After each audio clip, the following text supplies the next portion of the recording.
using our ancient ancestors' greeting word, Hotep. I am Osiris Akibla, Chief Elder of the Pan-African International Movement and the Sankofa Reparation movement, bringing to you what I know to be the divine truth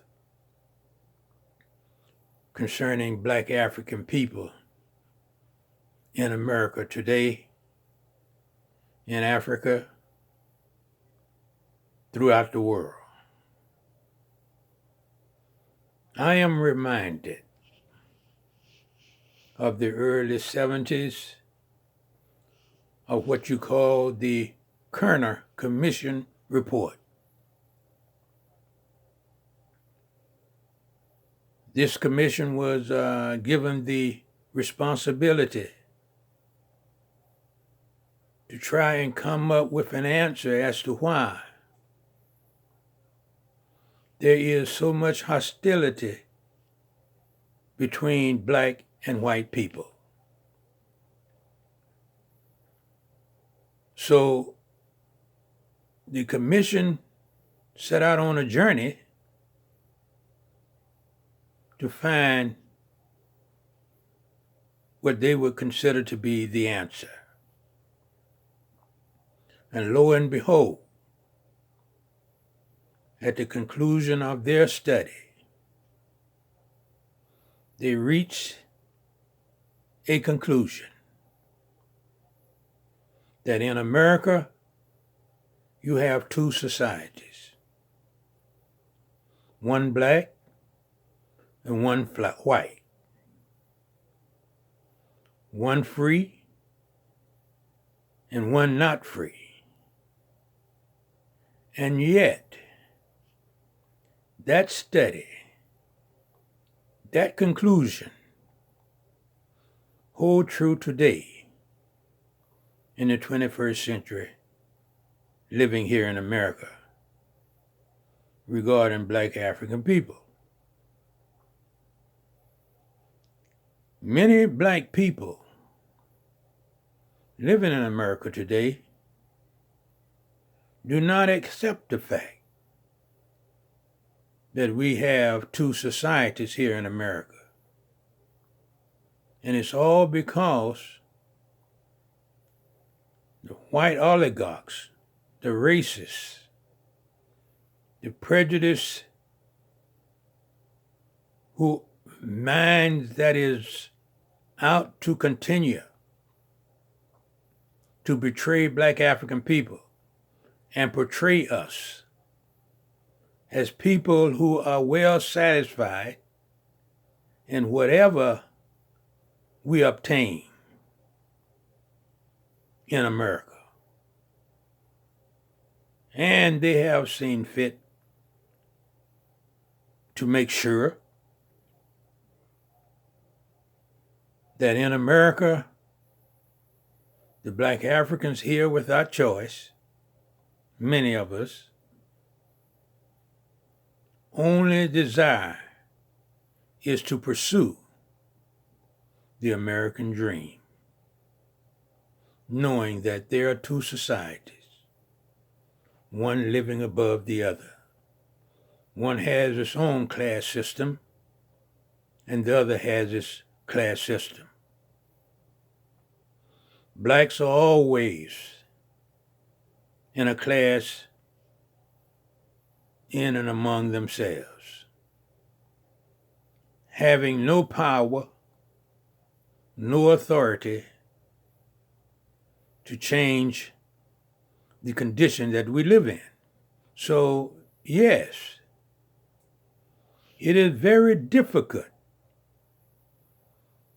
to convince Black African people in America, not by choice, to set out on a venture in pursuit not of what white folks has placed in our mind to pursue, which is civil rights, living under the illusion to obtain a false impression of equality. It itself is an illusion. So we as Black African people can conclude that our living in America is based on an illusion. And that illusion has morphed to become Black folks' reality, which is reinforced by the white Luciferian human being, the racist, prejudiced character responsible for the destruction of African civilization, responsible for the invasion of the African continent in the 1500s for the sole purpose to capture and enslave our African ancestors. So when you're dealing with America and its oligarchs who are in control of America, Black people has no rights or privilege to make decisions for themselves. We are still dependent on the outcome of whatever white folks has to say about Black African people. Because we depend on white people for our livelihood here in America. We depend on white people for the culture they develop for themselves and incorporate us, Black folks, into that culture, which we had no input in deciding what the culture, traditions in America are to be.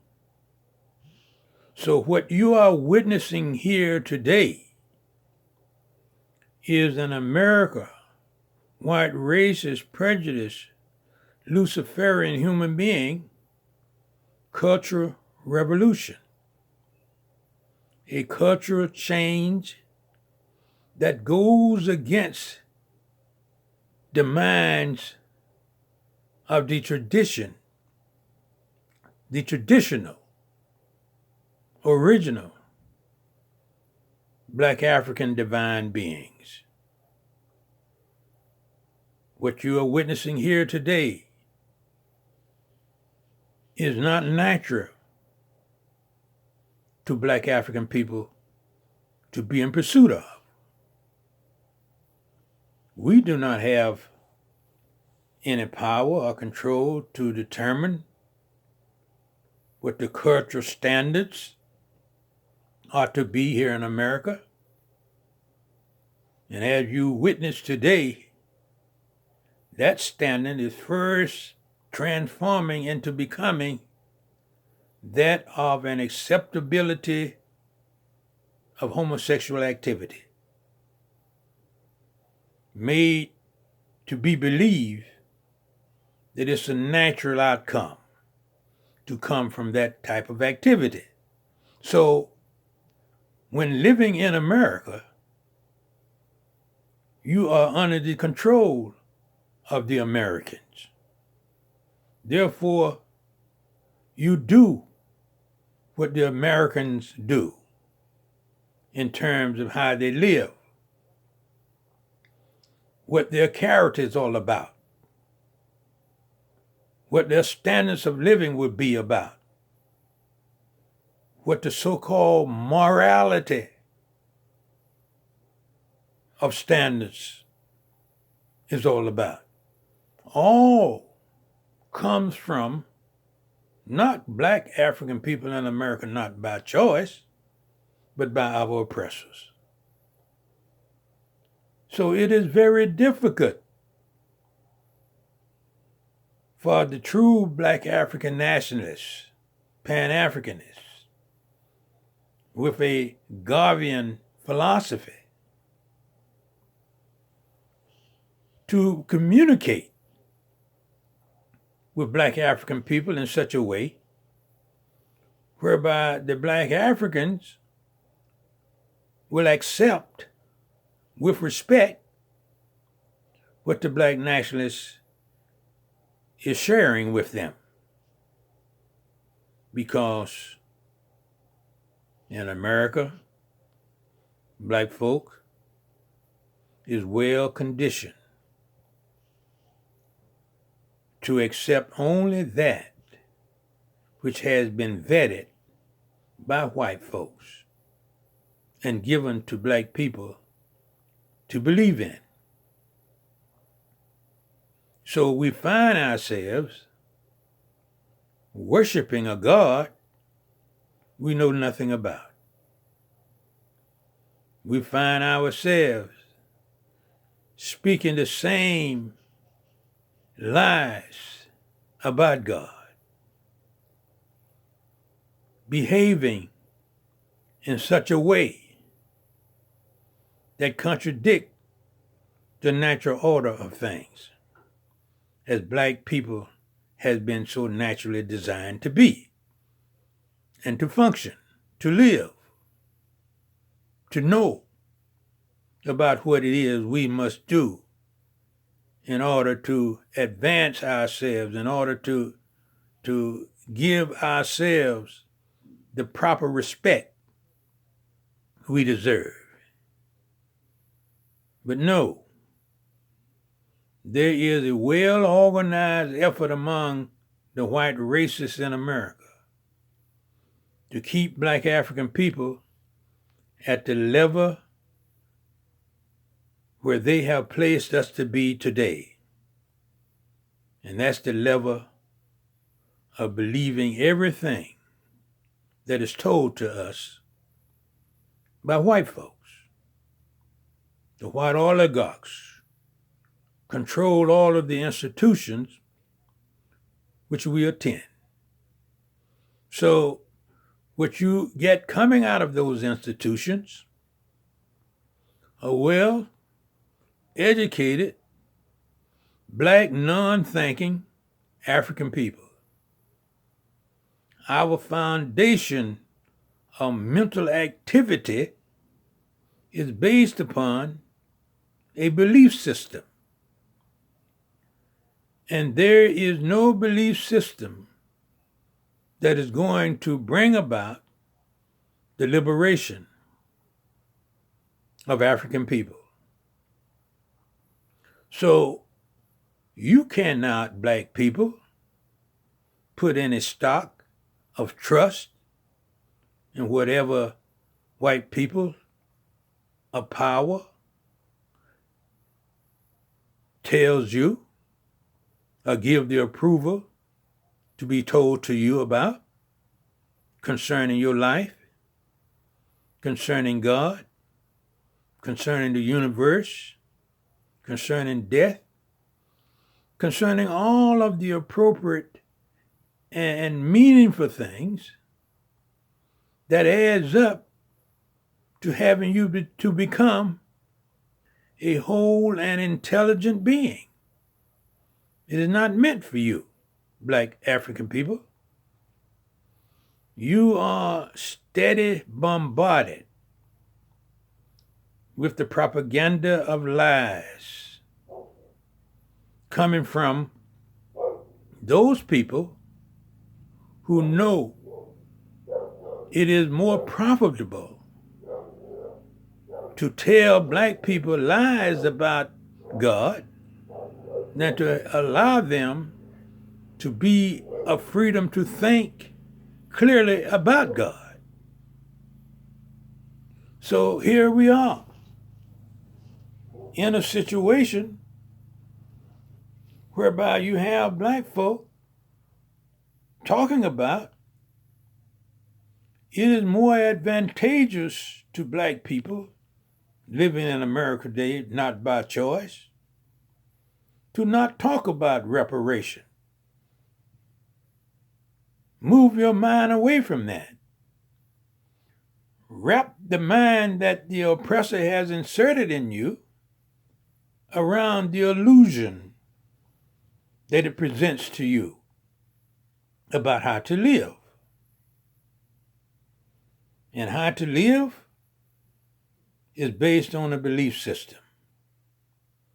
And that belief system is counterproductive to the naturalness Black African people is accustomed to living. But now, in this day and time, those customs, those traditions, those ways of divine living is no more. We live according to the dictates of a lying, deceiving human being.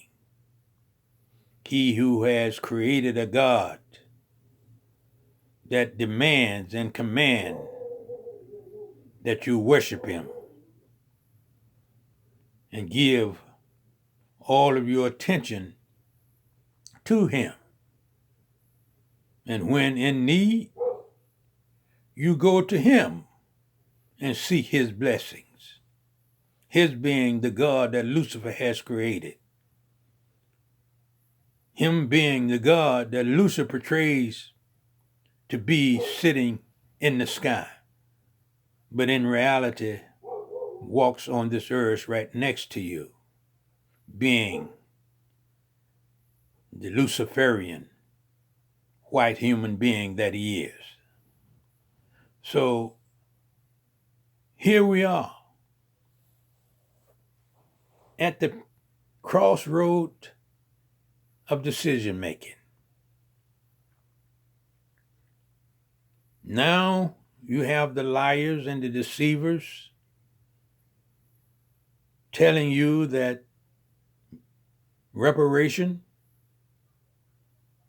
can become an issue to be studied.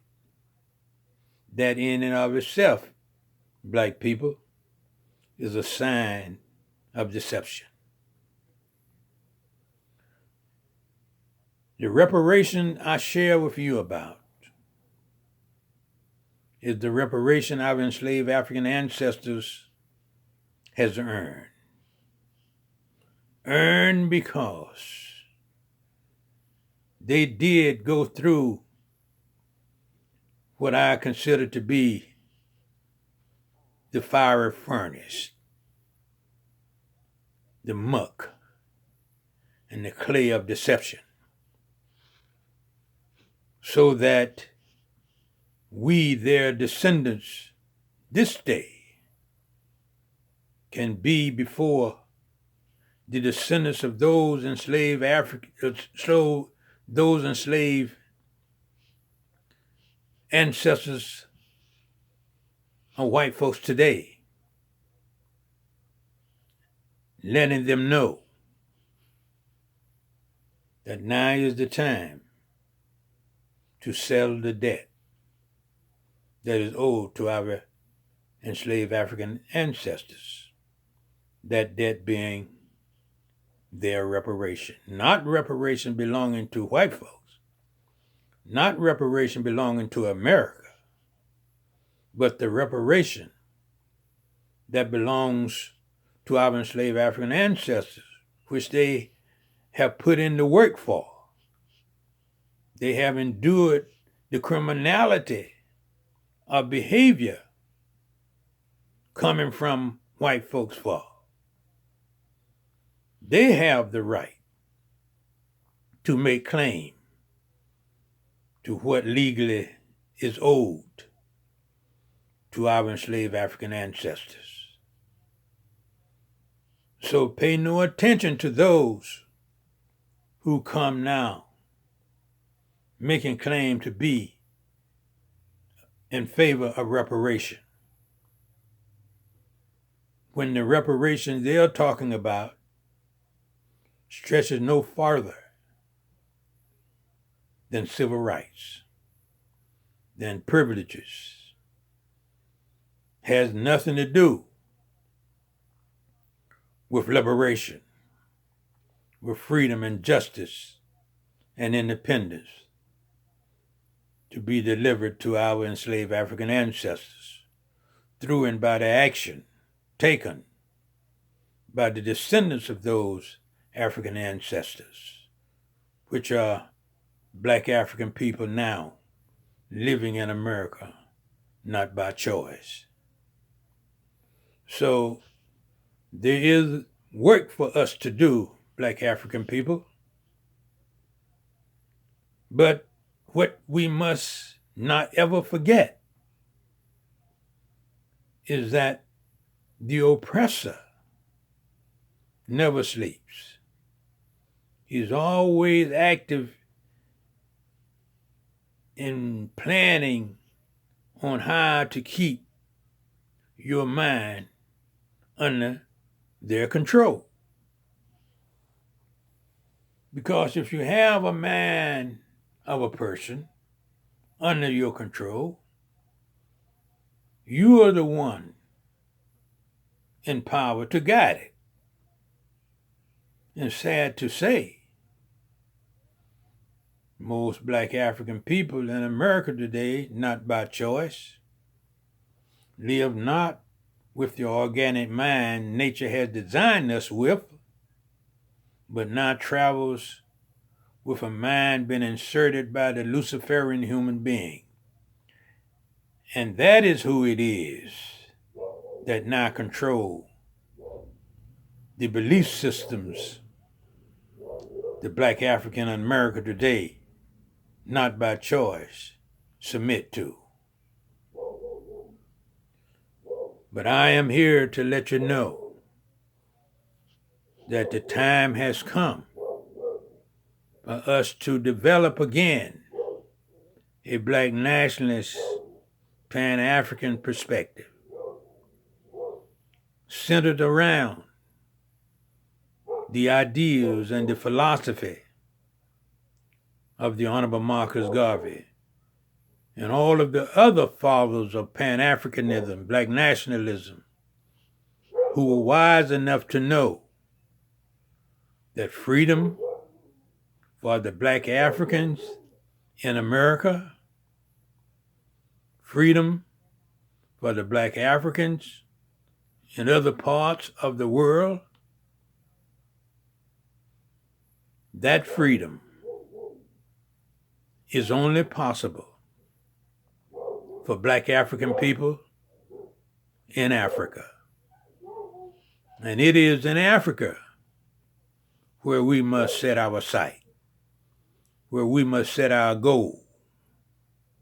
There is where we must make the decision and the commitment to have Africa to be for the Black African and to have a government of a United States of Africa that will govern Black African people. And yes, to once again live with a unified Black African nation. Until next time, Hotep.